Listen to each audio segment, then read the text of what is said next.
At this point now, anybody that is talking against P2B does not have Nigeria at heart. They are doing all these things for the next strategy to win the next election or to rig it. Because if after listening to this speech now that P2B will say now, you see that this man understands how his system works. This man said that he's not going to give student grant, but he can give student loan, and he will make sure that there's a job that after going to school and you come out, you can be able to pay back the loan so that other people can also benefit from the loan. That means more people will go to school, and then there are more job opportunity for everybody that finished school. Just take a listen at this wonderful speech and response of P2B when he was asked about this coalition and everything, and then let me get your views in the comment section. There's nothing wrong with students' loan. And I urge all of you, if you want to go to school, there is nothing wrong with students' loan. I will not make it a grant. I will keep the loan. The only difference is that we need to create a job. So when you come out of the school, you have a job in order to be able to pay it. That is what it is. Because if I give you a loan, and that is what we are going to institute, if we are going to give you a loan, we must make sure that when you leave, you are going to have a job to pay it. I met a lot of people in the schools that I've been. I said it before, from Oxford to Cambridge to all the big schools I've been. I met students who came to school with students' loan. The difference is that as they are leaving university, they have a job, very good job, and they were able to pay the loan. And that way, you can be able to give it to other people who need it. When you make it a grant, people will not work hard to pass. Most people that are giving student loan have conditions. You must pass. You must do well for that loan to continue. So it's actually something you can use to ensure that those who can't afford it. When I was coming in here, I met a young man who told me just now, I don't know where he is. He said, I'm a beneficiary of your program. I'm one of those you gave 1 million for having first class. As governor, I insist. If you have first class, I give you 1 million. And I see them all over the world now. This one will say, oh, it was 1 million you gave me that made me to do masters and PhD. It was this that. So when it was happening in my town, in the state, I've come across people who said to me, I give you an example. There's a family. There were four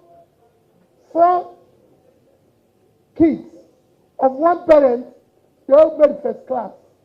And people said to me, these people, I said, well, if you want the simple, we say first class, we'll give you. We're not talking about somebody who has 2-1. I didn't have first class. But I said those who have first class, I'll give them 1 million. So there's nothing wrong in loan. You use it, but you must get a job to be able to pay back. Yes. Thank you so much, His Excellency. Next person, please. Thanks so much, Your Excellency, sir. I thank God the youth are now realizing the power in people is mightier than the people in power. I'm so glad for that. My name is Comrade Obedient Ontaiwo. My question is very simple, sir. It's not on governance, because I have confidence on that area on you, but on how to get to that governance. We are following the coalition development, and this is what many have hope on for 2027.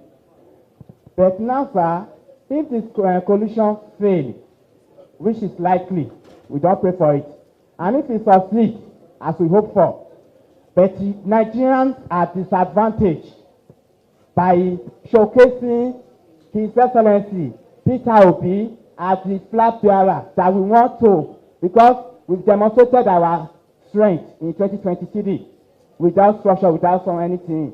Now, if we are disadvantaged this time around, Mr. Peter Obi just support the person or taking the path took in 2023 where we even said, even though if we join Street of Hero Party, we will follow. And we did that with a four-person treaty to get 6.1 million votes. So in conclusion, sir, if he failed to produce Mr. Peter Obi, that is disadvantaged youth, will Mr. Peter Obi just let it be and support whosoever? Maybe na they give us, we don't know. Or we go and show the part of 2023 where he gives the youth hope to go for election. Because we record have it that 2023 was the first time Nigeria have youth that participated in the election. Thank you. Sir, please, before you respond, everybody say God forbid. Everybody's Holy Ghost fire. Thank you very much. Okay. Thank you. Let me assure you. Let me assure you, we will work hard. We will work hard to make the coalition work. What I have told people is that I'm in a coalition for a better Nigeria.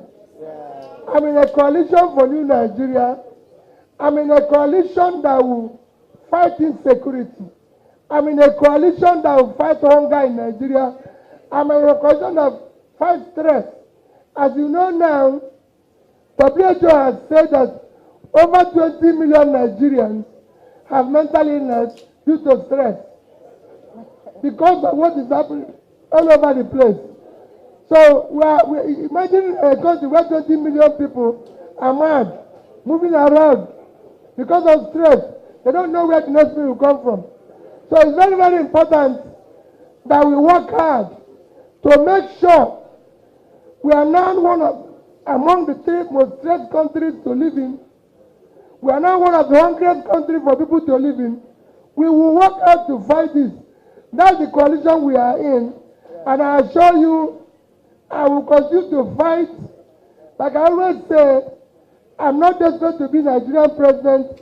I'm desperate to see Nigeria work. And all of us will be in the trenches fighting until we make Nigeria work. People, in 2023 we voted, and then by what we voted, we are not supposed to lose total hope, even if you are not there, because we knew that we pushed some people there, and then those people should be able to say something, but we are not hearing anything. Now, even as you are going to 2027, how do you, because you know that political parties differentiated from other organizations, from other societies by their organization. How do you manage organization inside party? And then you say that people, it will be based on persons. So political party cohesion, how do you manage the cohesion now? And okay, very simple. When I said it will be based on persons, is that there will be different parties. In 2023, we went into Labour to contest the election. Assuming that 2027, we cannot contest through Labour because government have, like they are doing now, trying to make sure that there's no peace in Labour. We're not going to stay there and allow them to stop us. So we move on. And if we move on, people should be able to understand the journey. We believe, like Prof said, the parties should be able. I lived in the UK for several years. In my constituency, I was surprised. That's when I learned it for the first time. And they went to brought somebody who was not living in that constituency to come and contest the election there because the party wanted to win that place and be able to maintain there. If you go and read about Margaret Thatcher, you find out that there's a time he didn't contest in his own constituency. Just like you see in America, the Clintons were governor in Arkansas, but the wife contested Senate from New York. So we are now going to get to a stage where we must not stay in one place if we are good. And I know what you're asking about questions of people you voted who are not talking. That is one of the things we want to change. Now you see somebody voted as Labour, tomorrow you say, I'm joining this group. We must change. By the time we change the electoral law, the constitution, where we have proportional representative, so during the election, if you win the election through Labour, you must stay in Labour 4 years. And you must do and follow the rules in Labour. So it's not something I will go there and say, you have not changed. You are going to, all this political prostitution must stop. So after listening to those words, you are still saying that P2B is not the right person for us. Are we joking in this our country called Nigeria? Because it's not as if you are joking. This man has shown that he understands everything, that he has plans on the ground. He has told us his plans, but yet some persons that are politically greedy don't want to accept that we want to make Nigeria work. If we don't make Nigeria work, Nigeria will not work. So it's in our hands to make Nigeria work. And you have seen somebody that if we give Nigeria or we hand over Nigeria to him, he is more than capable, more than able to deliver Nigeria into a great nation. Because this is said that he's going to make sure that there are jobs for graduates, those that are on loan, so that they can pay back. He's not coming here to make a false promise that he's going to give you grant and then after he won't do it. He said he's going to give loan but not grant, but you have to pay back when you have already started working. These things happen outside the country. I have friends there. They might buy phone and then from the salary they'll be deducting the money from. That's how what P2B is trying to do. You go to school on loan, enjoy your school time on loan. Then when you finish, you can be able to work, and then from your salary they can deducting the money, maybe 20%, until the money is complete. Then you are no longer owing the government. This is how civilized countries think. This is how civilized countries do things. Go to outside country, you will learn a lot and see that this is P2B trying to make Nigeria to be civilized again, because right now we aren't civilized. No, we are not.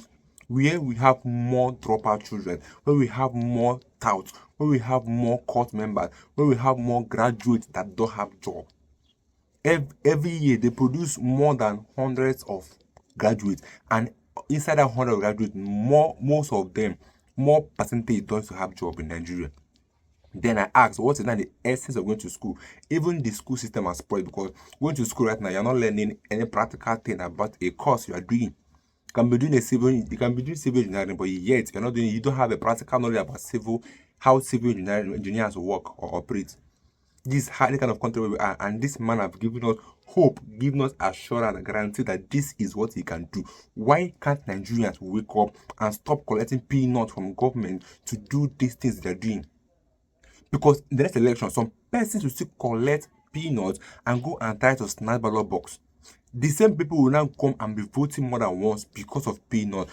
Are you not tired of peanut, Nigerians? It's time to wake up. This is a wake-up call for Nigerians. This is a wake-up call for Nigerians. It's time we do the right thing. Because we are tired of this mediocrity life where they give you peanut, they give you 5,000 naira to go and do this one. Then you foolishly go and do it. How much is 5,000 naira? What is the worth right now in Nigeria? 5,000 naira is the only for food you can eat in the morning. 5k cannot do you anything, any good. 10k cannot do you any, even 100k cannot do you any good in Nigeria. Because 100k can barely feed you in a week, talk more of in a month. Then think about it. It's time we do the right things in Nigeria. This is a wake-up call for Nigerians. I'm not just doing this to praise P2B or anything. Let us do the right thing, because we all are adults. We all know the right things. We all know the good from the bad. Why are we still pretending and still collecting bribe peanut from our government? Because the government have purposely impoverished this country. This country is so poor that they can use peanut to buy this country. Go to the north, they're using bread, they're using peanut to buy out there to do dirty work for the government. This kind of country where we live in, where amidst the 200 killings that happened in Benue State, amidst the 200 lives that was lost in Benue State, yet the Benue government went ahead to arrange a colorful party for the president to visit the state. Is that what they're meant to be doing? They're meant to be lying the corpse that was killed on the road for president to see the level and the height of it. That this is the level where we are going to in Nigeria. That this is not time for all this merriment or anything. This time for action. What is needed? What do we need to do to stop these insecurities? Meanwhile, guys, I think I'll make a video on that as a call-up message to Nigerians. I will see you guys in my next video.